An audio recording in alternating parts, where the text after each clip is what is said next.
Kita semua. Pada kesempatan ini coba kita akan membahas tentang bagian-bagian indikator keberhasilan proses tahapan produksi massal produksi. Ini berkaitan dengan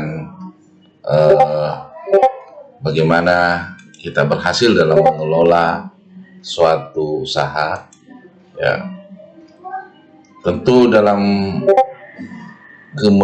tujuan kita membuat produksi adalah mendapatkan keuntungan, ya.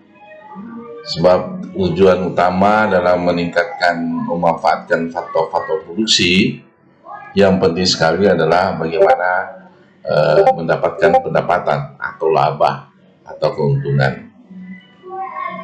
Jadi suatu produksi dikatakan berhasil apabila perencanaan yang telah kita buat itu sesuai dengan kenyataan dan proses pelaksanaannya dan hasil yang dicapai dapat menguntungkan bagi perusahaan sehingga menghasilkan laba.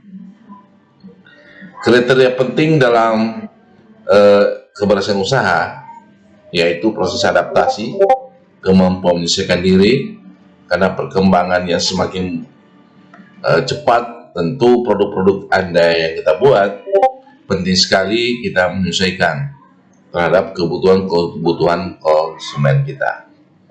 Kemudian produktivitas, tingkat produktivitasnya, tingkat bagaimana produk itu dapat menghasilkan dalam proses pengembangan produk sehingga dapat menyesuaikan apa kebutuhan konsumen.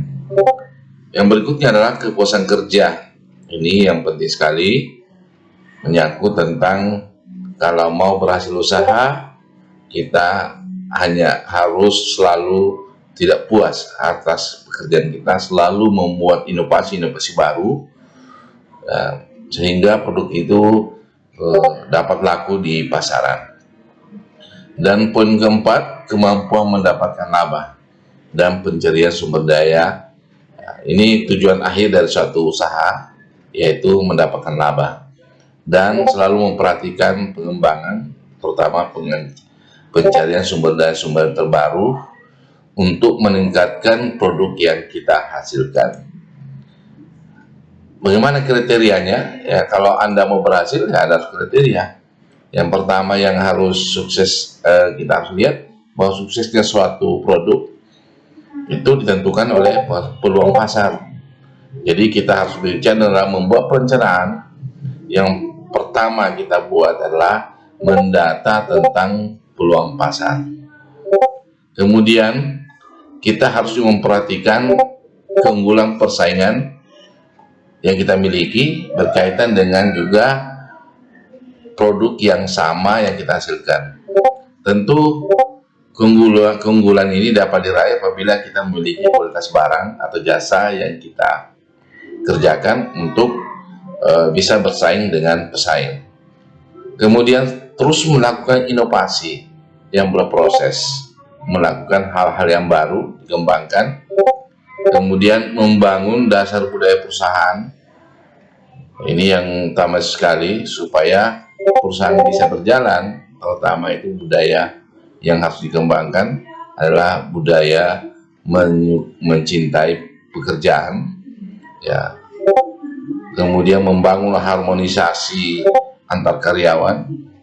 Ini kaitannya dengan pelanggan, juga harus kita menghargai pelanggan karena prinsipnya adalah pelanggan adalah raja, dan juga pegawai kita yang membantu dalam proses produksi baik itu barang maupun jasa. Dan kunci sukses juga yang ketujuh adalah manajemennya yang berkualitas. Fungsi-fungsi manajemen itu harus berjalan secara kontinu, ya. Kemudian tentu dukungan modal yang kuat. Ini meskipun masuk poin ke-8, tapi memang dalam membuat usaha produk maupun jasa harus didukung oleh modal. Kita menurut pendapat Suryana, keberhasilan itu ditentukan oleh modal. Suryana, kemudian berapa modal yang kita tanam, kemudian pendapatan apa berapa besar pendapatan yang kita peroleh, kemudian besaran penjualan yang kita sampaikan kepada konsumen, kemudian keempat, output produksi, besarnya produk yang kita hasilkan, kemudian resapan tenaga kerja, berapa tenaga kerja yang kita bisa rekrut untuk menghasilkan produk barang maupun jasa. Sedangkan menurut Rianti ada berapa di sini sampaikan adalah peningkatan dalam akumulasi modal atau peningkatan modal. Jadi modal terus mengalami peningkatan, ya keuntungan itu biasanya harus kita sisihkan untuk pengembangan peningkatan modal usaha. Kemudian jumlah produksi yang kita hasilkan, ya itu penting juga. Kemudian jumlah pelanggan, berapa besar jumlah pelanggan kita, semakin besar semakin menunjukkan bahwa keberhasilan usaha kita berhasil. Kemudian jangan Anda berfokus satu usaha, perlu perluasan usaha. Kemudian perluasan daerah pemasaran, produk kita harus semakin luas daerah pemasaran. Kemudian perbaikan sarana fisik, ya, berkaitan dengan fasilitas produksi. Kemudian apakah mengalami pendapatan usaha yang besar signifikan, tentu penting ini dalam menunjukkan keberhasilan, ya. Jadi dalam peningkatan Rianti adalah adanya jumlah pelanggan ini, perluasan dan pendapatan usaha. Kiat sukses. Mungkin pada kesempatan ini saya coba memutarkan video salah seorang usahaan dari Cina, namanya punya perusahaan namanya Alibaba, yang sukses membangun satu mitra bisnis, dibangun dari kecil dengan 17 karyawan, tapi sukses membangun usaha yang sekarang salah satu orang terkaya di Cina. Mungkin selamat menikmati.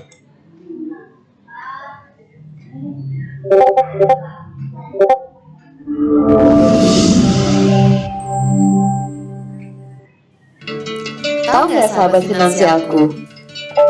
Alibaba.com merupakan retailer online terbesar di Cina dan pada posisi kedua di dunia setelah Walmart. Ada sekitar 500 juta orang yang menggunakan aplikasi Alibaba.com setiap bulannya. Yang hebat lagi, gak cuma penduduk Cina aja loh guys, tapi ada sekitar 200 negara lainnya yang menggunakan aplikasi tersebut. Perusahaan ini didirikan oleh Jack Ma di tahun 1999 bersama 17 karyawan lainnya.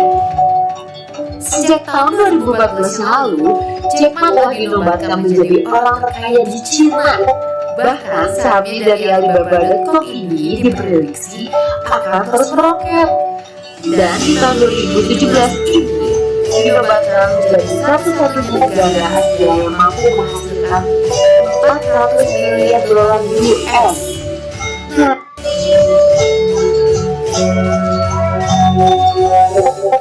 We have a secret code for Alibaba success. Just like Open Sesame is the secret code for Alibaba, the secret code for everybody is keep your dream. This idea is how you said no to. I'm saying no to a lot of ideas because as a CEO, I have to say no to opportunities. Because if I say yes, I probably get 5,000 opportunities every day. But whether yes or no, everything based on the movies. I learned how to make a speech from the movie called Bodyguard, Whitney Houston. When she sings the songs, I look at her, wow, that's the way that you make a speech, because I never know how to make a speech. Because I'm Universities, and before for 3 years I tried to fill in the universities. So I applied jobs for 30 times, got rejected. I went for a place, they said, no, you're not good. I went to even the KFC. When KFC came to China, I say,